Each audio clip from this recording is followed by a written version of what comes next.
And there are lots of ways to come up with great product ideas. So a lot of people think when they first start off that they don't have any good ideas or that, all the good ideas have been taken.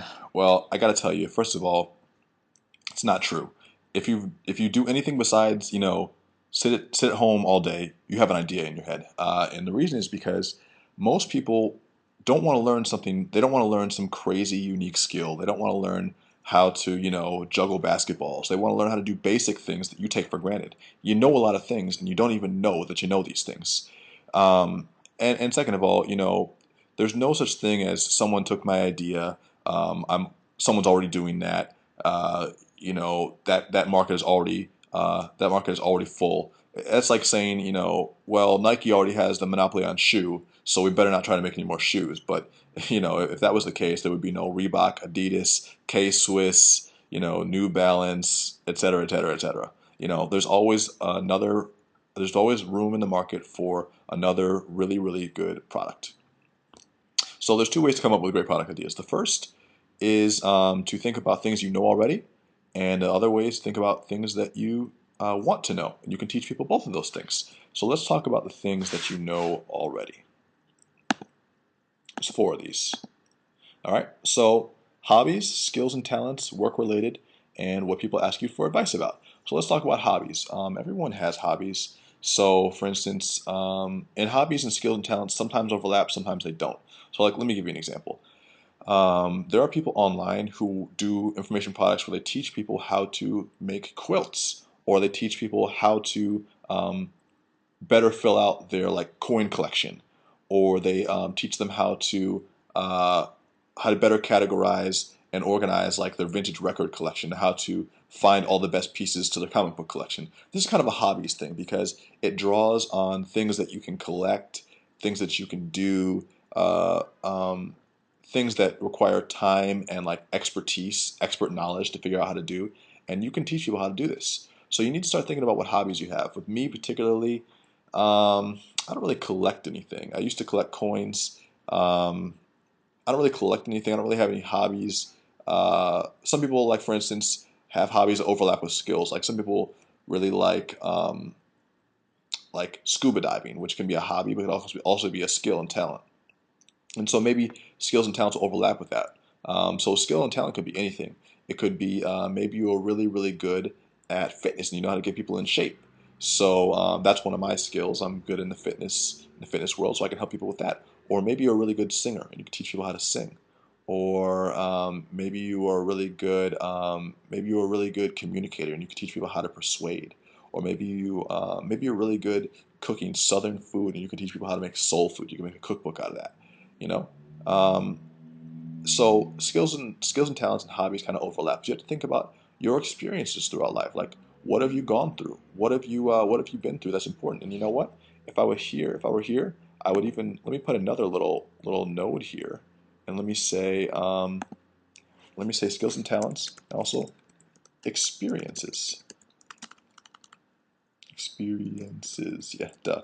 Experiences, okay? So this is kind of a little offshoot here. Experiences. So what have you gone through in your life? Maybe you've gone through a situation where you've dealt with a debilitating disease, or maybe you've dealt with the loss of a family member or a friend or a pet really well, and you know how to get over that. Or maybe you know how to uh, go to law school and not go insane, and you have some skills for passing exams, or you have some skills for dealing with test anxiety, and all those kind of lumped together. Some of them are hobbies, some of those are skills and talents, and some of those are experiences which you can lend people your expertise in.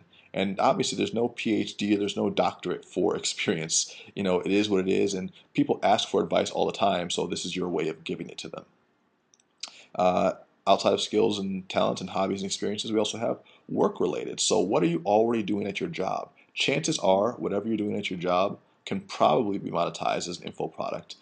I think I read some statistics that 60% of all American workers now work in some sort of information related field, whereas before it was, like maybe 70% of people worked in, like manual labor and also physical related fields back in the day. But now we're information workers. We work on computers, we work with people, we work with numbers, and most of those skills can be transferred. So what are you doing right now that you can cut out the middleman on? So let me give you an example. I used to work for Kaplan Test Prep Agency, which basically just helps students get prepared for standardized tests. And I realized I'm doing all the work and they're getting all the money. Why don't I break out, start teaching students on my own, and just collect everything that I'm due anyway? Since it's me doing the teaching, it's me doing the coaching. So I started coaching that way, just doing SAT, ACT, and other types of test prep.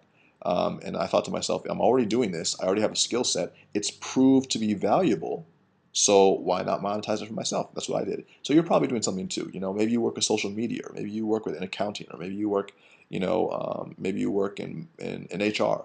What skills do you have right now that you're already using that you could monetize? So start to think about that. Because if you're doing them for a job, there's a clear market for them because someone hired you and someone's maintaining you to do that. And last but not least, what do people ask you for advice about?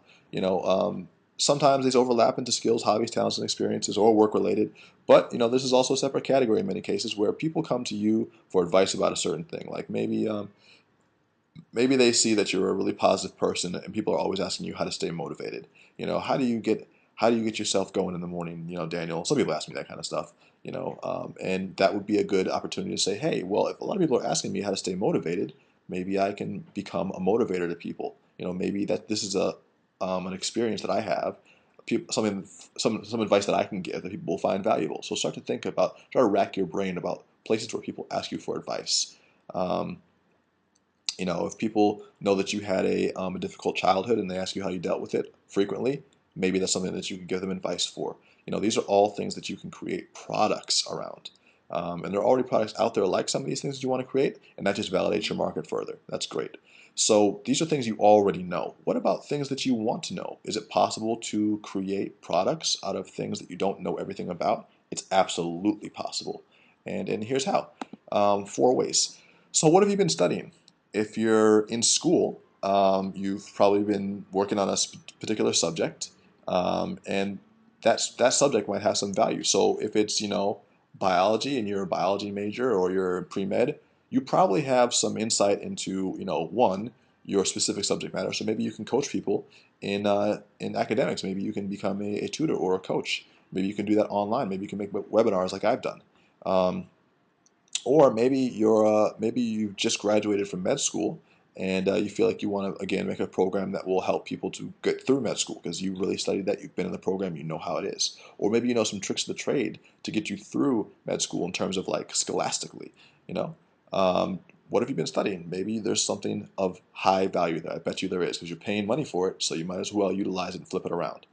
Um, I have something called the 3 steps rule, which means that basically, as long as you stay about 3 steps ahead of your client, 3 steps ahead of your customer, that is an acceptable distance to consider yourself an authority on the subject. So, for instance, let me give you an example.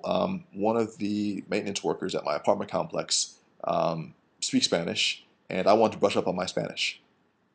So I offered to him, well, and he wanted to learn the guitar. So I said, well, you know what? If you help me brush up on my Spanish, I'll help you learn the guitar. So it's great, right? Well, then I realized, I'm pretty decent on guitar. I would say I'm an intermediate level. But I realize now that if I wanted to become the best teacher I could be, I had to get a little bit better because, to play for yourself is one thing, but to teach someone else good habits and methodologies, you have to become a little bit more perfect in your method. And the reality is, as long as you're several steps ahead of the person you're trying to teach, it's okay. You don't have to be a world-class expert at what you're doing to be able to communicate it effectively.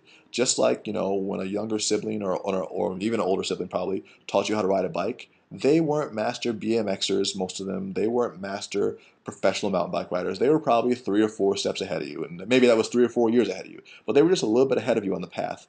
And to you though, that experience is everything. Just the fact that they've already done what you want to do is the difference maker. That's the night and day. So if you can just have already done something that someone else wants to do, that can become the game changer. So you don't have to worry about becoming an amazing expert first. Just stay a couple steps ahead of the people you want to teach. Research yourself, give yourself credibility that way, and then teach it back to them. And also the best way for you to learn your craft is also to teach other people. But you gotta stay a little bit ahead of them. So make sure you do that. Obviously, don't try to teach something that's really, really high. In the necessitating research because you can't say some 3 steps ahead of someone teaching them physics. It's pretty difficult, but other things you definitely can. Um, Another way to become a good teacher and create a good product is to become an investigative reporter. So if you guys have read Napoleon Hill's Think and Grow Rich, it's a classic book. It's a study. It's a series of case studies on how millionaires back in the early 1900s gained their fortune. And the thing about it is Napoleon Hill was never rich, but he was writing a book on how to become rich.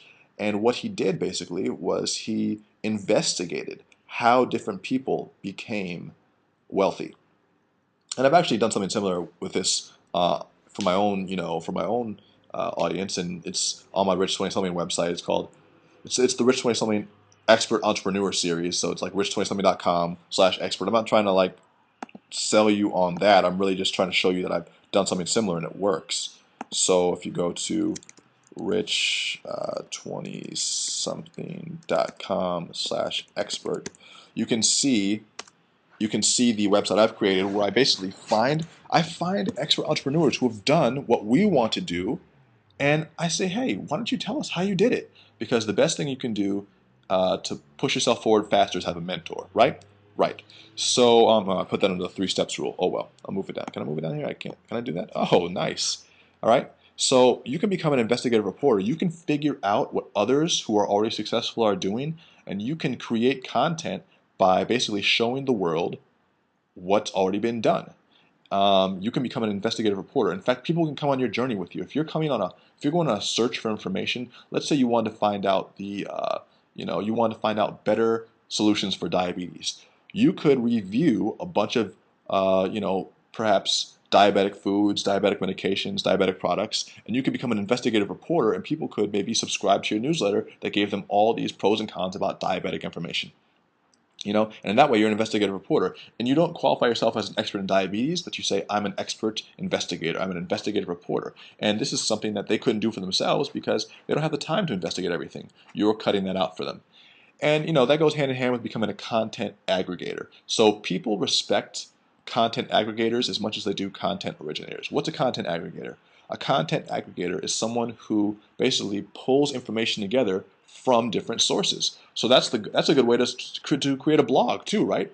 You don't have to write all your own original content. You can pull content from other places as long as it's well sourced, well cited, and well packaged. You can say, hey, I found all this stuff. This is the conclusion that I've drawn from it. What do you guys think? And now you're a content aggregator. So let's say you wanted to, I don't know, let's say you wanted to create a website that would teach people how to invest better in the stock market. Well, obviously you can't originate all this original content on the stock market, but you sure can aggregate a lot of content about investment tips, about strategies, about ideas, and you can put it in a format that people will appreciate. And maybe you can create a newsletter out of that, or maybe you can create an audio series or a video series. And we'll talk about different ways you can make products in another video.